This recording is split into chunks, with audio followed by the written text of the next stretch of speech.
What's the idea behind What Death Leaves Behind? The idea is based on a true story, inspired by a true story. And Chad Morton, my executive producer, he came up with the idea because his cousin had a kidney transplant.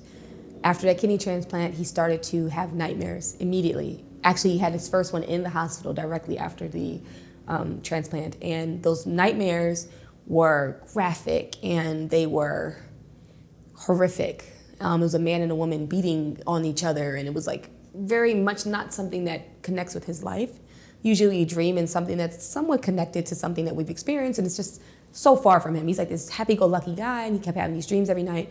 So having those dreams, he called his cousin, Chad, and started telling him, hey, can you stay up with me? Can we just talk? And he's like, okay, I'll talk. I know you just had surgery. But then it just became ridiculous, and Chad kind of probed, and here we are. We found out about these dreams. Chad told me about it. He had an idea to make it into a movie.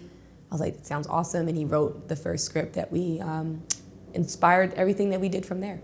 You started working on the script once it had already been developed, or you were writing it fresh? That's a good question. So Chad wrote the first draft with Nico Giampietro, and it was a really good, more campy horror type film. And when this was, I was already on it. I was the producer from day one, even before Chad wrote it. But when they first submitted the first script, we knew we needed to make some adjustments to get us to where we were. And Nico brought a lot of adjustments into Chad's idea because Chad was so close to the subject matter.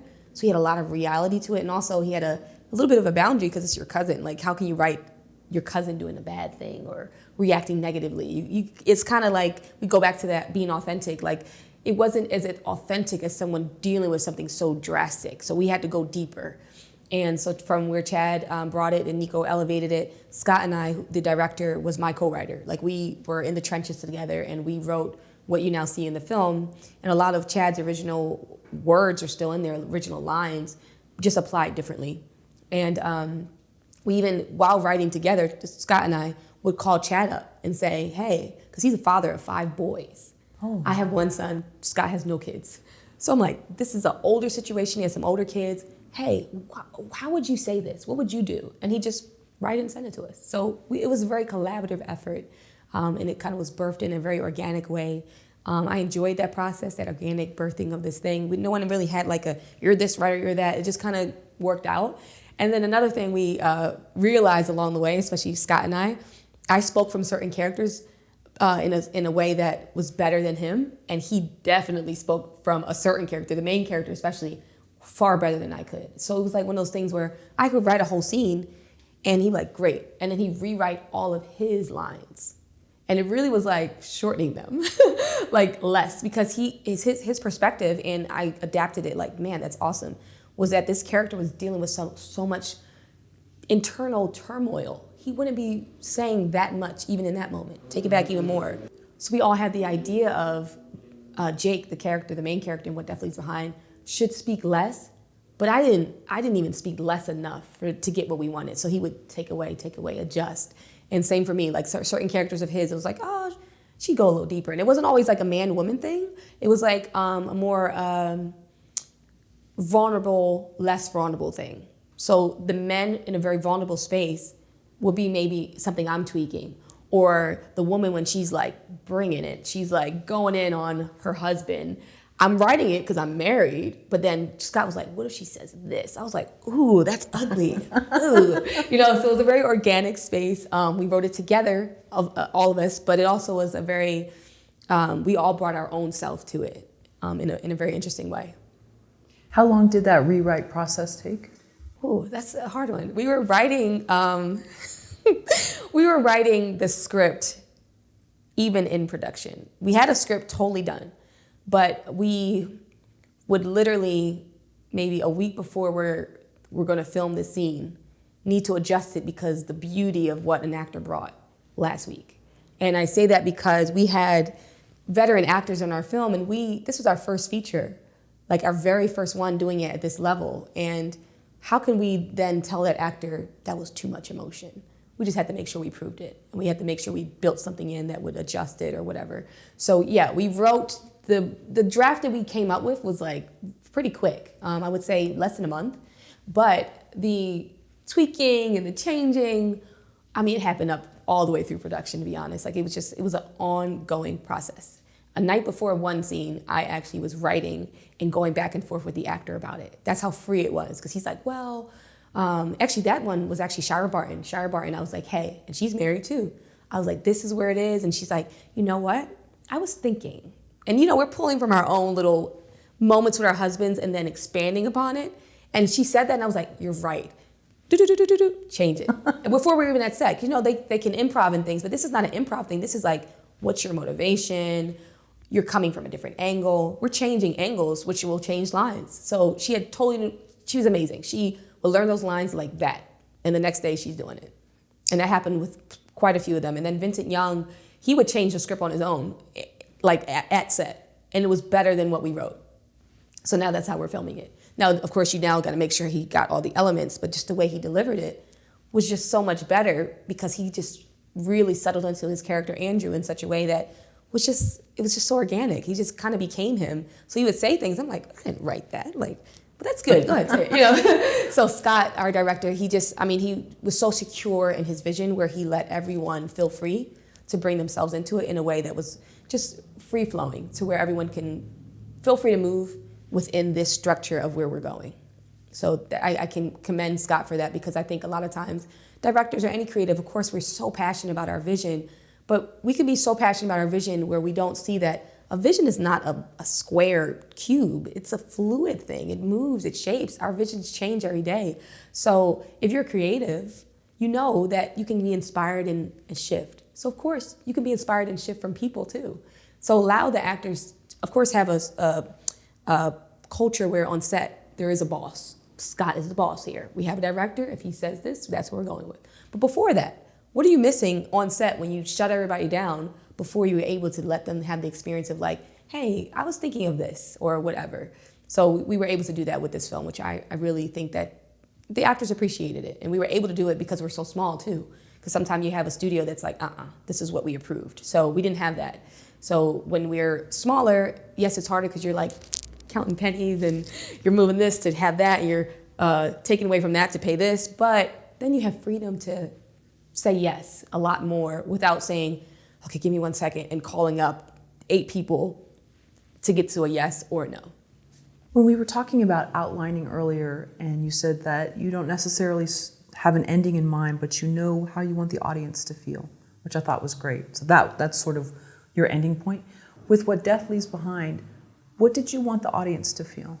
For me, What Death Leaves Behind was, my job was to capture what Chad originally felt when hearing these stories, which wasn't pleasant.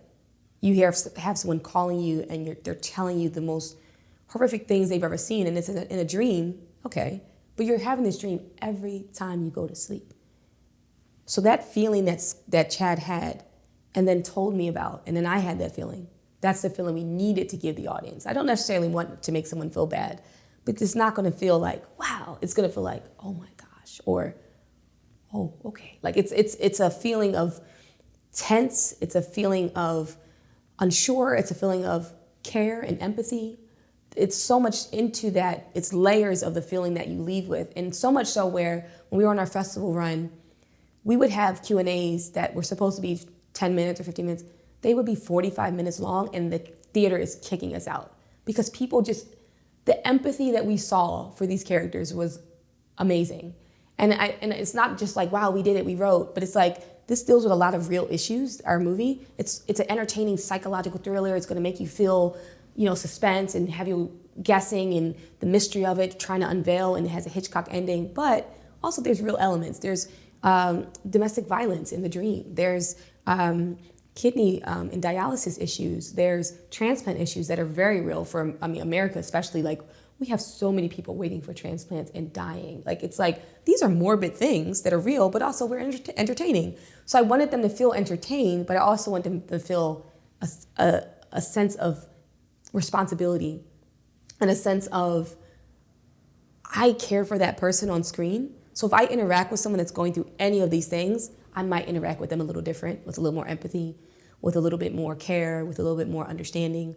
So I wanted them to feel that, and I think Scott really directed in a way that brought us to that moment And we've seen so many, like I said, we won 17 awards so in the festival run, and now we're starting our theatrical run. But the awards are nice, but it was like getting to interact with people at film festivals is amazing. It's like, whoa, I knew we did something, but it's like this person is telling me their personal business at a Q&A in front of people.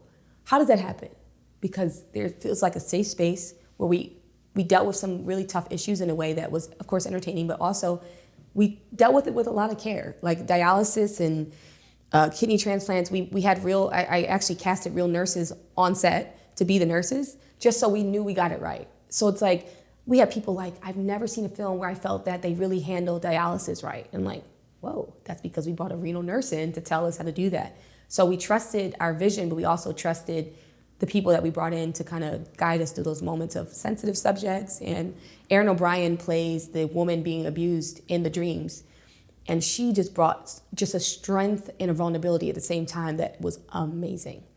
Amazing to see on set and then to watch it on film. And she handled that because she actually dug in and like communicated with people that went through it. Domestic violence, it wasn't like a caricature, like, oh, you're hurting me. It was like strength and fight and grit, but also she didn't make a decision in the film that would have maybe brought her a sense of peace because she's abused. So we're people, we don't want to be hurt. Like babies right away, they feel uncomfortable, they cry. We don't deal with hurt and pain. We want to get away from it. So if someone's staying in a place of hurt, there's something happening here. And it's usually control or whatever. So she was able to bring that without us talking about it. It was not a domestic violence film.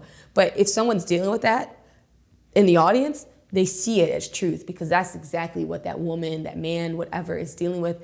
And they see it portrayed in a way that's very authentic. And I think that was just a really good takeaway for us as filmmakers. Yes, we want to entertain. We want all these people to go see it. We want people to buy tickets. We want people to download on VOD. But also it's like, we want them to like feel something that is something that they can take with them.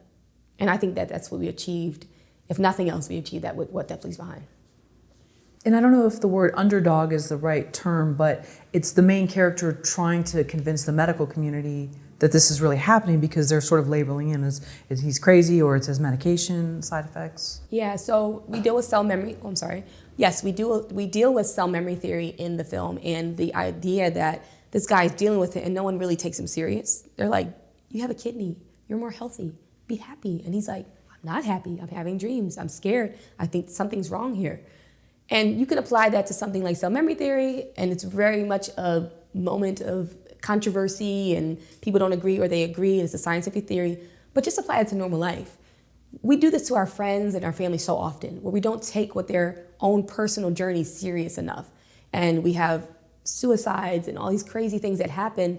But if someone knows that I care about you, and even though I don't really vibe or can relate to what you're going through, I'm going to open myself up and at least believe you and give validation, because we all search for that. We need validation in what we experience. So just to say, I don't believe you, right off the bat is so disconnecting. So for Jake in the movie, that was the problem. No one believed him. And that ultimately started him on the road of a spiral down to the ending. So it's like, I think that that's a telltale sign in our lives when we see a person dealing with something, just to be a little bit more open to something that's not necessarily your thing, and take it more serious.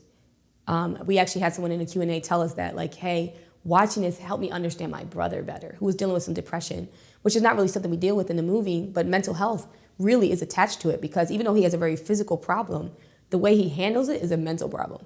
Because just because you have a physical problem doesn't mean, you see so many people, they break their legs or they lose their legs and they're like champions. But then you see someone else that never got over it and, took too much medication and eventually just kind of lived their life out. So it's a mental problem, it's not a physical problem. So Jake had a very mental problem, started with a physical situation that probably brought it up. It wasn't that the mental problem was from physical, but it would bring it up in a way that would cause this man that was very secure in his life to feel vulnerable, because then he loses his health at a young age. He loses his family, he loses his wife. These things, what man wouldn't react negative in that moment? So if you can see him react negative and you've already established that you're empathetic to Jake, then when you see him act crazy or act like paranoid and start doing crazy things in the film, it's entertaining and you're like, whoa, he's crazy, he lost it. But then also, when you see your family member kind of act out and snap at Thanksgiving dinner, you're not like, they're crazy, get them out of here. You're like, wait, what's happening here? just kind of being a little bit more open to that idea that there's something happening. Deal with that rather than shunning the person.